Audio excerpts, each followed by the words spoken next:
우리들은 가정에서 아이들이 어릴 때 책을 사주고 읽게 하죠. 특별히 제가 어릴 때는 외국 서적이나 또 여러 가지 문고판으로 책이 많이 나왔습니다. 그래서 저희 집에도 여러 가지 문고판 서적들이 많이 있었는데, 그 중에 저희 삼남매가 자주 읽는 책 시리즈 중에 세계 위인 전집 또는 한국 위인 전집, 이런 시리즈가 있었습니다. 거기에는 세상에서 위인이라고, 영웅이라고 말할 수 있을 만한 사람들의 이야기를 아이들이 읽을 수 있도록 재미있게 정리한 내용들이, 또는 한국의 영웅과 위인들의 이야기를 정리해서 재미있게 들려주는 이야기 책들이었습니다. 사실 그 당시에는 거의 모든 집들에 그런 책들이 있었습니다. 왜냐하면 부모들은 아이들이 그 책을 열심히 보고 그 위인들이나 영웅들처럼 위대한 사람들이 되기를 기대하기 때문에 영웅과 위인의 이야기를 읽히는 것이죠. 그 이야기에는 알렉산더 대왕 같은 사람의 이야기도 있고, 또는 미국의 위대한 대통령이었던 링컨의 이야기도 있습니다. 또 한국의 위인 정기에 오면 한글을 만들었던 세종대왕의 이야기도 있고, 또 임진왜란 때 나라를 구한 이순신 장군의 이야기도 있습니다.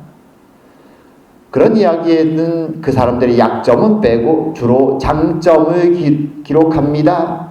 그래서 그 이야기를 읽고 나면 아이들이 마음속에 결심을 하죠. 그래, 나도 크면 링컨처럼 위대한 대통령이 돼야지, 혹은 이순신처럼 위대한 장군이 돼야지, 이런 결심들을 합니다.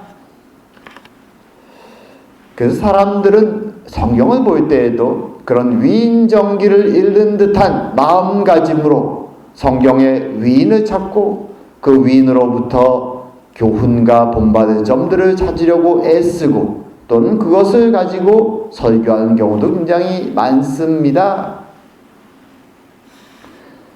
그런데 세상의 위인 전집의 이야기들과는 달리 성경의 위인들, 성경의 주인공들의 이야기를 곰곰이 살펴보면 사실 냉정히 말하면 별로 위인답지 못한 모습들이 너무나 많습니다.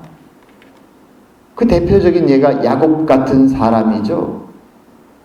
믿음의 조상으로 아브라함, 이삭, 야곱, 이 3부자의 이야기가 이스라엘의 역사의 근간인데, 그의 바뀌어진 이름 이스라엘이 하나님 나라 이스라엘의 이름이 되는데, 하지만 그의 모습은 영웅이나 위인의 모습이라기보다는 약사빠르고 강교해서 생존 본능이 아주 강했던 우리와 같은 그런 사람의 모습을 보여줍니다.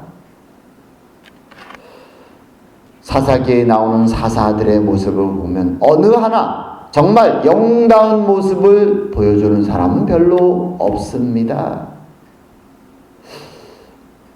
그런데 더 신기한 것은 그런 사람들을 하나님이 찾아가 주시고 불러주시고 하나님의 일의 도구로, 하나님의 위대한 역사의 도구로 사용하신다라는 것이죠. 사실 그런 유사한 모습이 오늘 본문에도 드러납니다. 오늘 본문은 예수님이 돌아가시는 그 마지막 밤, 다른 말로 하면 고난의 밤이라고 말할 수 있는 내용들이 등장합니다.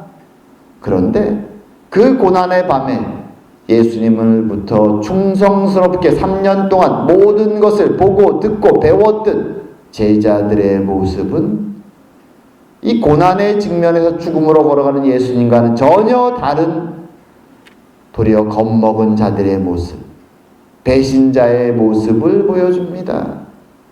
3년 동안 그처럼 열심히 가르쳤다면 우리가 기대하는 영웅적인 모습을 그래도 어느 정도는 보여주고 기대하는데, 그들의 모습은 우리의 기대와는 전혀 다릅니다. 왜 하나님은 우리의 마음을 감동하시고 우리를 믿음의 길로, 성도의 길로 인도하시는 하나님은 그들의 마음을 감동하셔서 이 고난의 시간에 좀 더 충성스럽고 우리가 본받을 만한 영적인 모습으로 이 사도들, 제자들의 모습을 인도하지 않으셨을까요? 도리어 실패자의 모습으로, 연약한 모습으로 이렇게 사도들의 모습을 적나라하게 실패하는 모습으로 드러내시는 것일까요? 사실 여기에 중요한 메시지가 있습니다. 오늘은 이 사건 통해서 주님의 고난의 모습을 묵상하고 한편으로 그 시간 속에 있었던 제자들의 모습을 보면서 주님이 우리에게 무엇을 말씀하시기 원하실까 생각해보는 시간을 갖기 원합니다.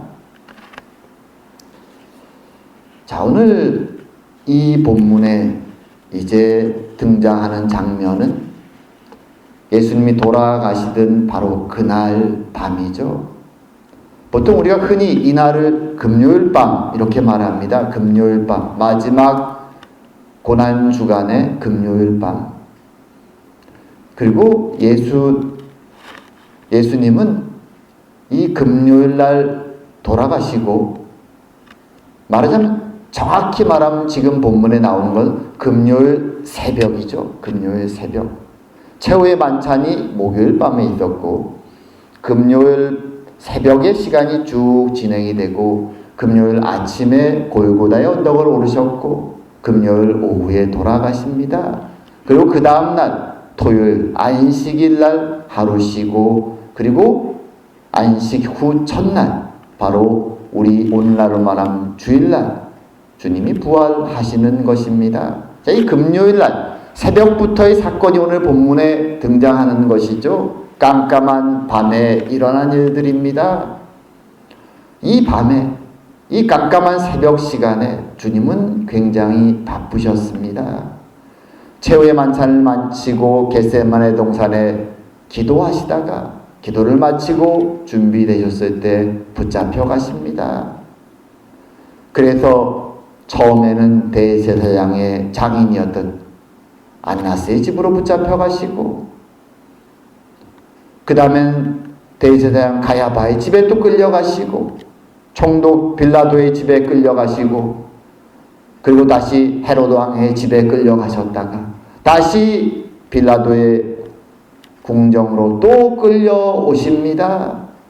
이 밤에, 그 새벽에 주님은 그들로부터 비웃음을 당하고 채찍에 맞고 모욕을 당하고 뺨을 맞고 온갖 비웃음을 사는 고난의 시간을 보내시는 것입니다.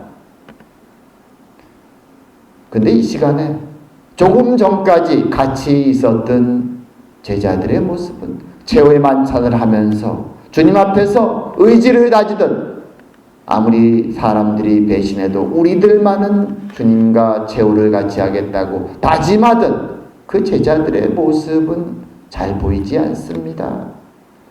본문에서 언급하는 제자들 몇 사람의 모습을 한번 저희들이 오늘 그 고난의 밤에 제자들의 모습을 찾아볼까 합니다. 자, 이 새벽에 처음 주님 앞에 등장하는 제자, 배신자죠. 사실 3년 동안 동거동락하며 주님의 모든 기적과 그리고 진리의 말씀을 들었던 12명의 제자들 중에서 첫 번째 배신자 가룟 유다가 등장합니다.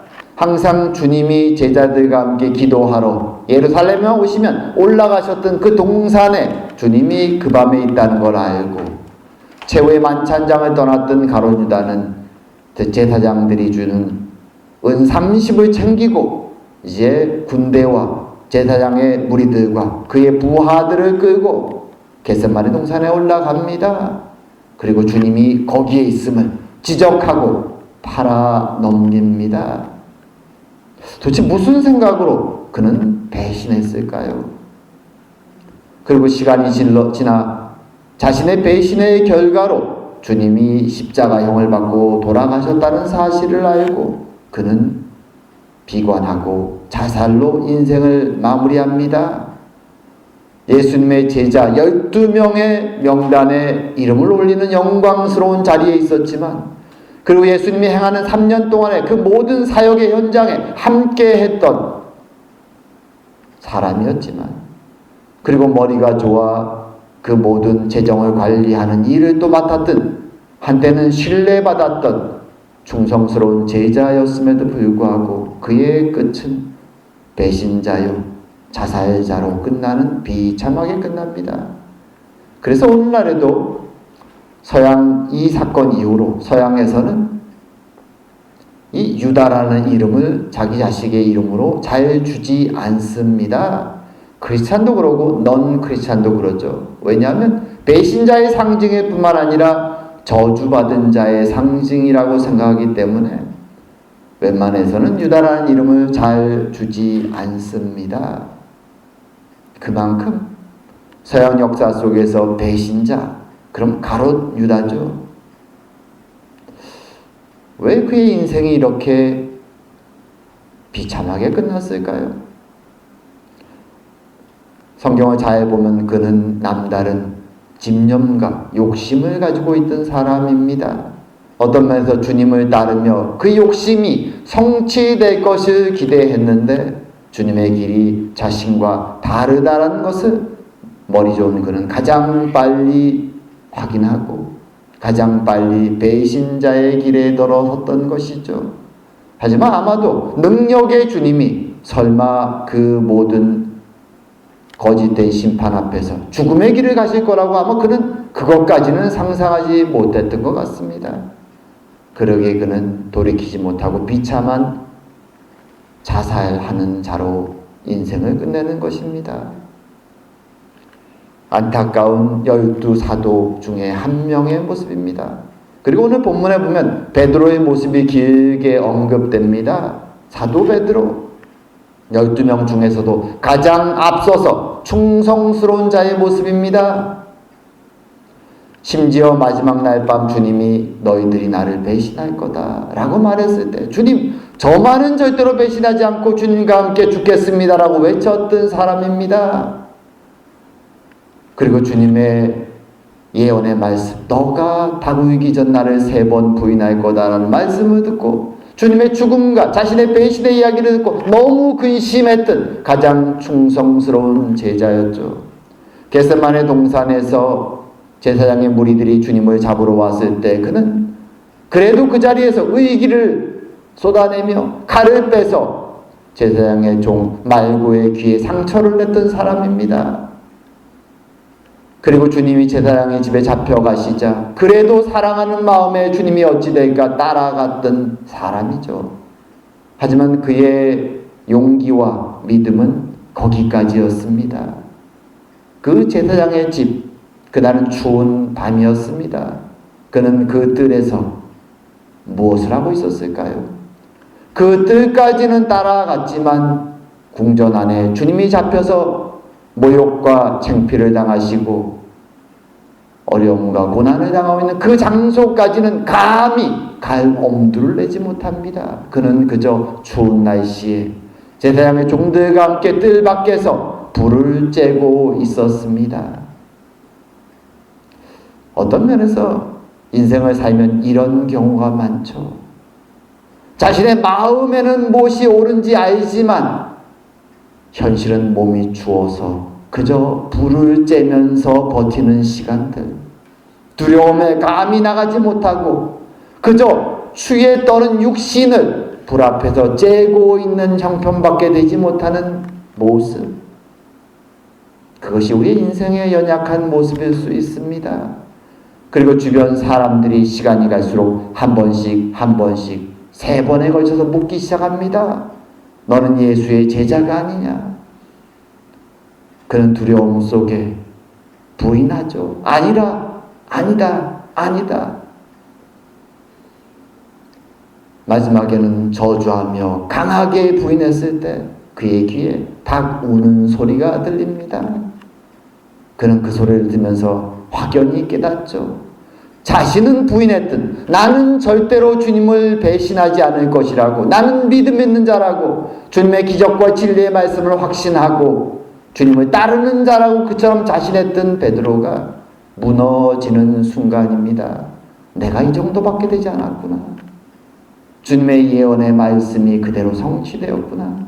나는 배신자였구나. 정말 나는 바닥이었구나. 그 많은 은혜를 경험하고도 여기에서 이렇게 무너지는 나는 정말 이 정도 수준밖에 안 되는, 세상 사람들이 말하면 나는 쓰레기였구나 라고 말할 수 있도록 자신을 드러내는 것이죠. 그리고 그는 슬퍼하며 비참해하며 그 자리를 도망칩니다. 그게 베드로의 모습이었습니다. 그리고 이제 날이 밝아서 빌라도의 심판에 따라 주님이 골고다의 언덕을 큰 십자가를 짊어지고 올라가실 때 제자들은 그 장면에 등장하지 않습니다. 오직 갈릴리에서 따라왔던 여인들의 모습만이, 울리면서 주님을 따라가는 그 여인들의 모습만이 등장합니다. 그리고 십자가에 달리시고 시간이 한참 흘러서 오후에 돌아가시 직전의 시간이 되었을 때 예수님의 어머니 마리아 옆에 서 있는 사도 요한의 모습이 잠시 언급됩니다. 하지만 대부분의 제자들은 그 장소에 감히 앞에 나가지 못하고 멀리서 바라보거나 혹은 숨어 있었습니다. 충성스럽게 수제자로 12명이 그처럼 주님의 모든 기적과 능력과 진리의 말씀을 배워서 자신들도 확신했던 그 믿음의 사람들이 실제 주님의 죽으심의 현장 앞에서 그들은 어찌할 바를 몰랐습니다.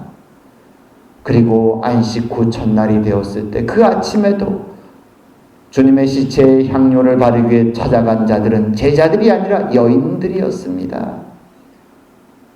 그리고 그날, 그 부활의 날, 주님이 꼭꼭 문을 잠그고 숨어있던 제자들 앞에 나타났을 때 제자들은 감격과 기쁨 속에 어쩔 줄을 모르지만 그 자리에 없었던 도마는 나중에 돌아와 그 소식을 듣고 그렇게 말하죠. 우리가 잘 아는 내용이죠. 나는 믿을 수 없다. 내가 그 못자국 난 손에 구멍에 손을 넣어보고 창자국 난 그 옆구리에 손을 넣어보고 만져보지 않으면 나는 믿을 수 없다. 그리고 8일이 흘러 부활하신 주님이 도마 앞에 나타났을 때 도마는 아무 말을 할 수가 없었죠. 무릎 꿇습니다. 주님 앞에 나의 주님이시여 하면서 무릎을 꿇습니다. 이것이 3년간 수제자로 주님 앞에 배웠던, 자신들의 믿음을 확신했고 기적과 진리의 말씀에 충성스럽게 주님을 따랐던 제자들의 무너진 모습입니다. 주님은 고난의 시간을 보내고 있는 그 시간에 왜 제자들은 이렇게 무너질 수밖에 없었을까요? 한 명은 극단적으로 배신했다, 자살하고, 대부분의 제자들은 두려움과 당황스러움 속에 어찌할 바를 모르고 무너져 내리고 있었습니다. 어찌 보면 제자들이 가장 바닥까지 떨어지는 시간인지 모르겠습니다. 왜 하나님은 그들의 믿음을 붙잡아 주시지 않고 이렇게 다시 나타난 주님 앞에 고개를 들 수 없을 정도로 그렇게 바닥까지 떨어지도록 그들을 놔두셨을까요? 여기에는 하나님의 의도가 있습니다. 의도가 있습니다. 세 가지 정도를 생각할 수 있습니다. 첫 번째는 하나님 앞에서 하나님의 은혜가 없을 때 우리가 아무리 지식을 가지고 있고 경험을 가지고 있어도 우리 앞에 큰 두려움과 장벽이 나타날 때 우리는 무너질 수밖에 없는 연약한 존재라는 것입니다.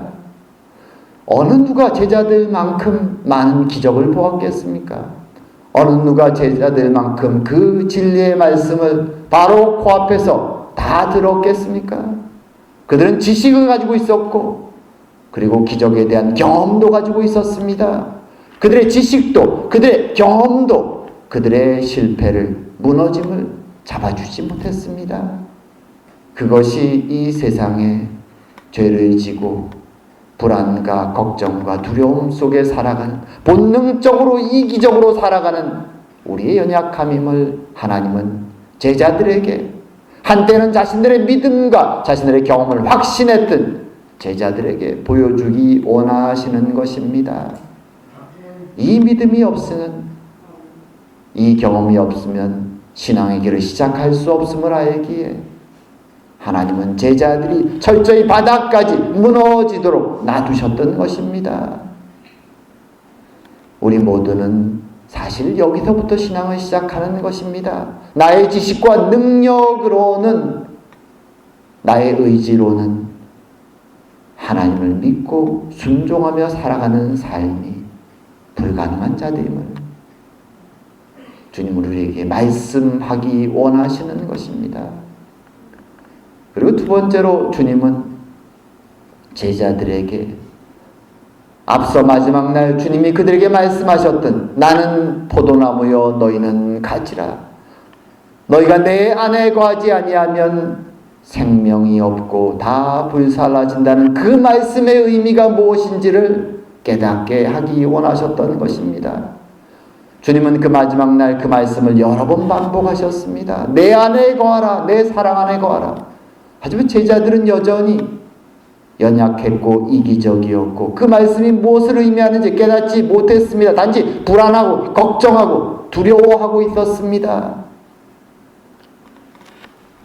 하지만 바닥에 떨어졌을 때, 자신들의 연약함을, 죄인됨을 깨달았을 때, 그리고 그들 앞에 부활하신 주님이 죽음을 이기시고 나타나는 그 주님을 만났을 때 그들은 그 말씀이 무엇인지 깨닫습니다.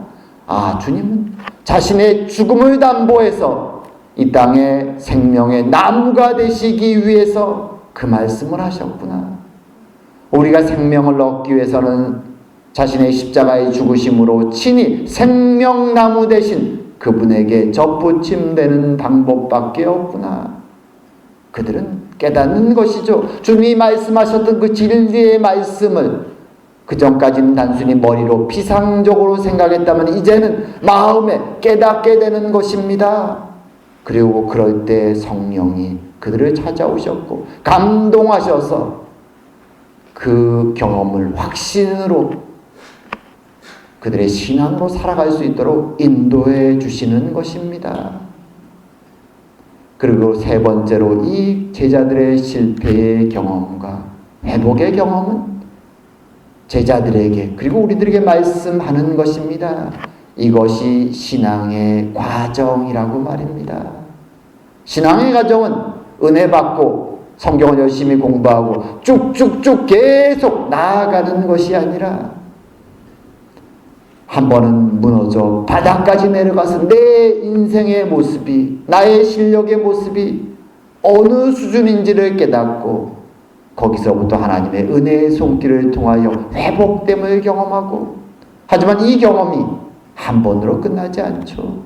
신앙의 길 속에 또 넘어지고, 하지만 하나님 다시 일으켜 세워주고, 신앙의 길이라는 것이 그 과정의 반복이라는 것을, 그럼에도 불구하고 우리의 하나님은 아무리 우리가 심하게 넘어져도 결코 우리를 포기하지 아니하신다는 것을, 사랑하는 독생자 예수 그리스도가 고난과 십자가를 지시는 그 시간 주님을 대신하고 숨고 두려워하고 떨고 있었던 못난 제자들조차도 나는 절대로 버리지 아니하고 그들을 일으켜 세워 다시 그들을 나의 도구로, 나의 백성으로, 나의 사도로 일으켜 세우는 이가 나다라고 하나님은 우리에게 말씀해 주시는 것입니다.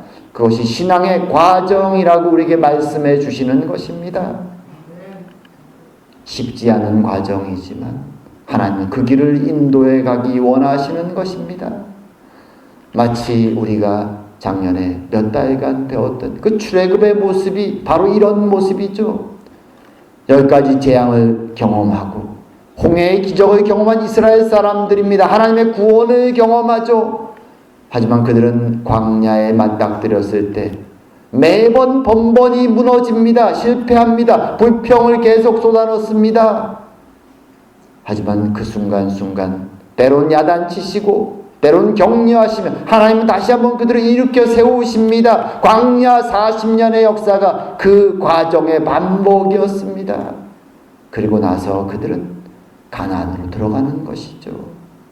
구원받았음에도 그들의 인생은 믿음으로 한 번에 끝나는 것이 아니라 무너짐과 하나님의 잡아주심이 반복되는 것입니다. 그것이 구약 출애굽 사건이 우리에게 말하는 것이고, 오늘 본문의 제자들의 처절한 실패의 모습이 주님의 고난의 길과 정반대되는 연약한 인간의 모습이 우리에게 말씀해 주는 진리의 내용입니다. 이제 말씀을 정리할까 합니다. 마지막 날 밤 주님은 제자들에게 모든 마지막 고별 말씀을 해주시고 겟세마네 기도를 마치시고 이제 고난의 길을 시작하십니다. 제사장들과 빌라도로 그리고 헤롯 왕으로부터 모욕과 고난을 당하시지만 묵묵히 그 길을 걸어가십니다. 왜냐하면 그것이 그의 사랑하는 제자와 백성들, 우리들을 구원하시는 유일한 길이었기 때문입니다. 구원의 길, 대속의 길이시기에 주님은 묵묵히 그 길을 걸어가신 것이죠. 말 한마디면 모든 적들을 물리칠 수 있는 그분이지만 그분은 그 길을 걸어가셨습니다. 하지만 주님 앞에 죽도록 충성할 수 있다라는 믿음을 자랑했던 제자들은 모습은 배신자로, 실패자로, 겁먹은 두려운 자들의 모습으로, 숨고 피하고 도망다닌 자들의 모습으로 드러납니다. 하나님은 그들의 실패를 통하여 그들에게 그리고 우리들에게 교훈의 말씀을 주시는 것입니다. 우리는 하나님의 붙잡아 주심이 없다면 여비 없이 무너지고 떨고 욕망과 이기심으로 그렇게 살아가는 연약한 자들임을, 믿음 없는 자들임을 깨달으라고 말씀하시는 것입니다. 그리고 우리는 생명의 나무 대신 자신의 십자가의 죽으심으로 생명수가 되어 이 땅에 자신의 몸을 박으신 그 주님께 연결되는 것을 통해서만, 그분의 은혜를 통해서만, 그 나무에서 공급되는 성령의 진리와 생명의 은혜들을 통해서만 우리는 성도의 길을 걸어갈 수 있음을 하나님은 말씀해 주기 원하시는 것입니다. 그리고 세 번째로 우리는 끊임없이 제자들처럼 실패하고 넘어지기를 반복하는 인생이지만 우리의 손을 결코 놓지 아니하시는 하나님이 우리를 다시 한번 일으켜 세워주시고 우리를 구원의 길로, 성화의 길로, 구원의 완성의 길로 임마누엘 되신 그분이 끌고 가신다는 것을 말씀해 주시는 것입니다. 참으로 이것을 확신하면서 오늘도 세상 속에 때로 제자들처럼 실패하기도 하고 때로 힘들어하기도 하고 낙담하기도 하지만 그럼에도 불구하고 오늘 다시 한번 주님의 은혜로 일어서 이 길을 걸어가는 우리들 위해 주님의 위로와 은혜가 충만하길 축원드립니다. 기도드리겠습니다. 사랑과 은혜의 하나님 아버지, 우리를 구원하시기 위하여 이 땅에 내려오셨고 모든 고통과 고난을 짊어지시고 십자가의 길을 걸어가신 주님, 참으로 감사드립니다. 그리고 제자들의 실패의 모습을 통하여 우리에게 다시 한번 우리의 모습이 어떠함을 일깨워 주시니 감사드립니다. 그럼에도 불구하고 우리의 손을 놓지 아니하시고 생명으로 인도하시고 구원으로 이 길을 함께 걸어가시는 하나님의 은혜를 바라보게 하시니 감사드립니다. 참으로 오늘도 주의 은혜로 저희들이 이 자리에 모여 예배하고 있습니다. 주님, 우리의 연약함을 아시는 주님, 매일매일 순간순간 우리의 손을 붙잡아 주시고 우리의 기도에 응답하여 주시며 그로 말미암아 감사와 찬양을 올리며 기도하며 나가는 기쁨으로 살아가는 저희 모두가 될 수 있도록 주님 축복하여 주시옵소서. 오늘도 함께 하심을 감사드리오며 모든 말씀 예수님 이름으로 기도드립니다. 아멘.